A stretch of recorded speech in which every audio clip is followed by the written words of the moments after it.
எப்படி தந்தை அளிக்கும் பொக்கிஷங்கள் அதிகரிக்கின்றது? ஓம் சாந்தி. தந்தை ஒன்று போலவே அனைவருக்கும் ஒரே அளவான பொக்கிஷங்களை கொடுக்கின்றார். சிலருக்கு குறைவாகவோ சிலருக்கு அதிகமாகவோ கொடுப்பதில்லை. அனைவருக்கும் ஒரே பொக்கிஷங்களை கொடுக்கின்றார்.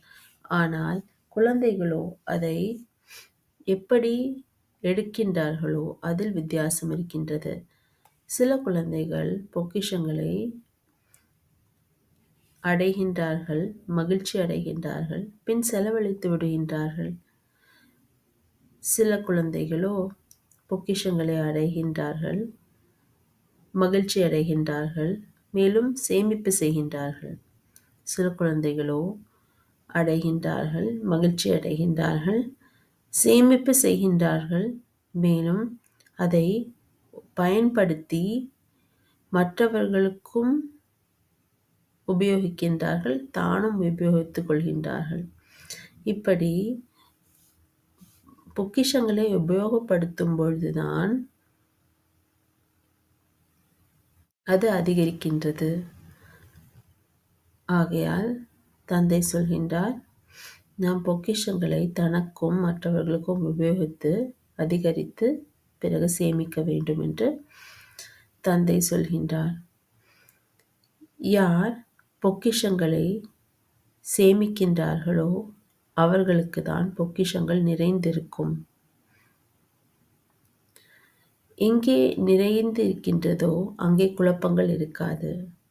நிறைந்து இல்லாததன் காரணத்தினால்தான் குழப்பங்கள் ஏற்படுகின்றது. ஆகையால் தந்தை கூறுகின்றார், அனைத்து பொக்கிஷங்களிலும் நிறைந்தவர்களாக இருங்கள். மேலும் தந்தை கொடுக்கும் பொக்கிஷங்கள் யாருக்காக? நமக்காக. ஆகையால் அவர் கொடுத்து விட்டார், இப்பொழுது நம்முடையதாக ஆகிவிட்டது. ஆகையால் இந்த நஷா எப்பொழுதும் இருக்க வேண்டும். அதாவது என்னுடைய பொக்கிஷங்கள் என்கின்ற நஷா இருக்க வேண்டும். பிறகு நிறைந்திருக்கும் பொழுது, எந்த பொக்கிஷங்களும் நிறைந்திருக்கும் பொழுது குஷி இருக்கும், குழப்பம் இருக்காது. ஆகையால் நாம் இந்த பொக்கிஷங்களை உரிமையுடன் நமது பொக்கிஷங்கள் என்று நாம் நினைக்க வேண்டும்.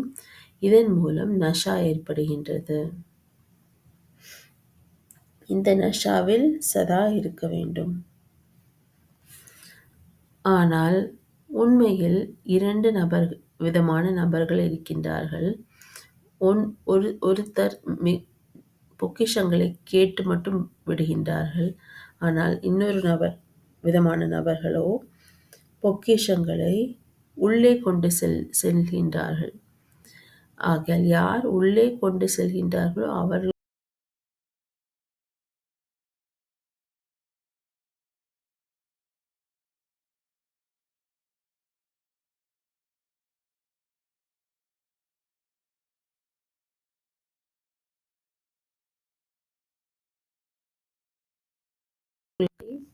நமக்கு சொல்கின்றார். ஓம் சாந்தி.